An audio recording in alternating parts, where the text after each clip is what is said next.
Bon, on y va. Est-ce que tu peux nous dire ce qui a motivé Touki pour choisir ce sujet, la santé publique? Alors oui, Touki, c'est un copain. Il regardait les pays qui étaient en train de vivre des situations terribles. Et comme cinéaste, il a voulu prendre une photo de cette situation. Donc ici, avec le choix qu'il a fait, c'est la situation de la santé. Donc, Nicolas Maduro, le président ou ex-président, comme on veut l'appeler, il dit toujours que tout va bien. Et donc, alors, si tout va bien, bon, qu'est-ce que se passe? Comment il a fait pour trouver ces personnes, choisir ensuite les personnes? Il a eu de la chance parce qu'il a rencontré Francisco, l'activiste de Codevida. Donc, c'était le premier lien. Et Francisco lui a introduit Mildred, une des dames avec cancer. Rebecca, il l'a trouvée par Instagram, il a fait des recherches. Le couple de la pharmacie, c'est l'oncle et la tante de son producteur. Okay. Ephraim, le médecin, c'était aussi connu de Francisco. Mais les gens n'ont pas eu peur? Si ils ont eu peur, Touki n'aurait pas filmé ce qu'il a fait. Donc non, ils sont... C'était très généreux à participer dans cette histoire.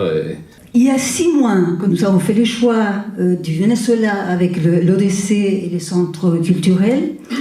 Ce qui nous avait le plus interpellés, c'était l'exode.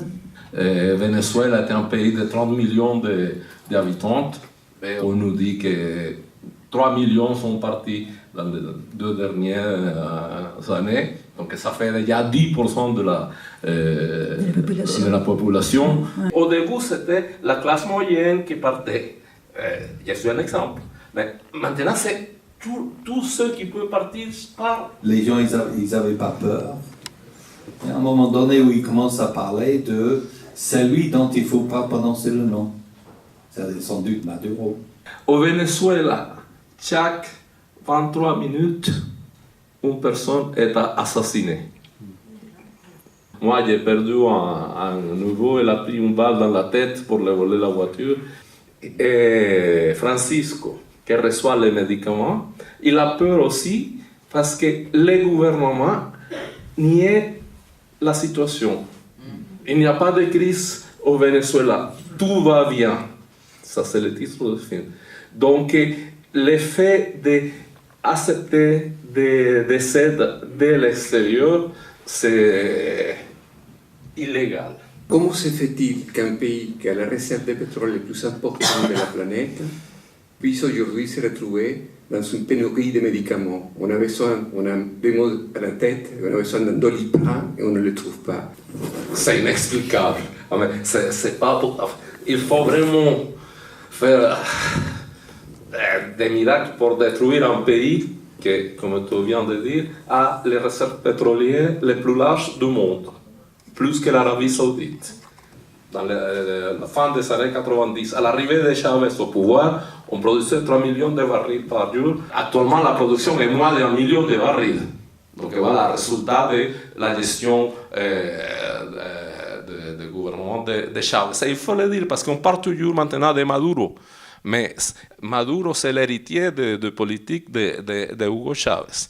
On n'a pas fait des épargnes dans les moments de richesse, comme la Norvège. Tout à fait. Donc voilà, ce n'est pas un problème de la richesse, mais de la gestion de ces richesses. Et c'est un désastre le résultat. Donc voilà, maintenant nous sommes dans la merde. En fait, c'est pour suivre sur cette question. Je suis un peu étonné que vous ne parliez pas des sanctions américaines. Oui. Qui ont commencé en 2015 sous Obama et qui ont quand même, à mon avis, un impact, non?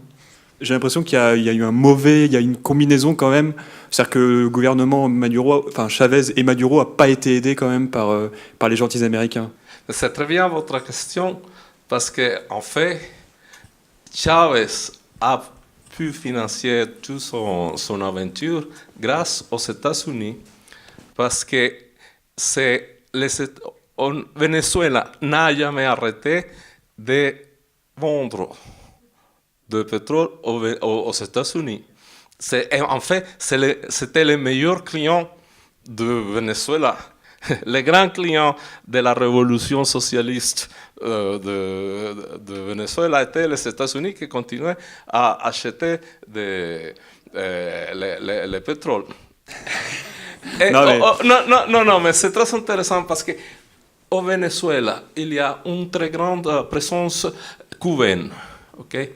Le système des notaires et des registres publics, c'est sous contrôle cubain. Le système d'intelligence et contre-intelligence au Venezuela sous contrôle cubain. Donc, mais dans ce cas, on ne dit rien, c'est bien, les camarades sont là, et donc voilà. Donc les alliés du gouvernement Maduro, c'est Castro, Poutine et les Chinois qui sont très pragmatiques. Et ça ne fait pas peur. Ça, c'est très bien. Alors, moi, vraiment, l'arrivée de Trump, et je n'aime pas du tout M. Trump, c'est récent. Mais au Venezuela, il y a un problème. Avant l'arrivée de Trump, il y a un problème de gestion. Et je trouve très, très hypocrite de la gauche mondiale que maintenant on parle de l'invasion américaine, tout ça, et tout le reste va bien.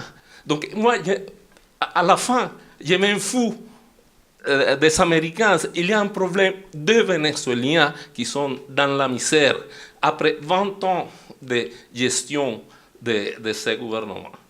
Et on ne peut pas vivre avec ça. Le SMIC au Venezuela aujourd'hui, c'est 5 €. Et avec ça, oui, on achète aujourd'hui 1 kilo de jambon. Vous ne pouvez pas imaginer, les prix chaque 19 jours se dupliquent. Comment les gens peuvent vivre? Où sont les pauvres? Les riches, oui, ils sont des dollars et tout ça, ils vont ailleurs. Mais les pauvres, comment peuvent vivre? À l'arrivée de 2000, pour acheter 1 €, il fallait, je ne sais pas, 60 bolivars. Aujourd'hui, il faut des milliards de bolivars pour acheter 1 €. Voilà, c'est la triste histoire. Pourquoi l'armée? Parce qu'on a déjà vu dans d'autres processus, l'armée lâcher le président. Et oui. Pourquoi eux, ils ne lâchent pas? D'abord, le Venezuela, c'est un gouvernement militaire déjà.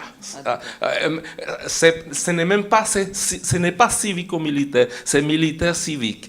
Et Chavez a amené les militaires au pouvoir. Ils sont sortis de baraques pour être responsables des affaires. Donc, justement, l'électricité, le PDG de l'électricité, c'est un militaire. Le président de la compagnie pétrolière, c'est un militaire. Donc, ils se sont enrichis. Et, je veux pas, on parle de narcotrafic aussi. Donc, c'est corrompu. Et c'est pour ça que le jeune président par intérim a tout le temps parlé d'une amnistie.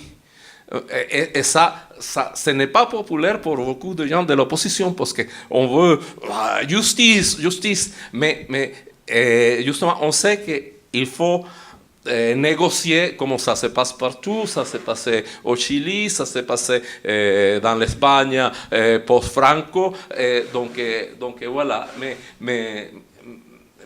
ils sont au pouvoir.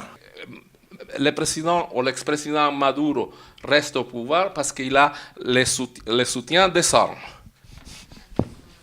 Je pense que nous allons pouvoir continuer à parler en mangeant du vénézuélien. Nos pensées vont évidemment au peuple vénézuélien.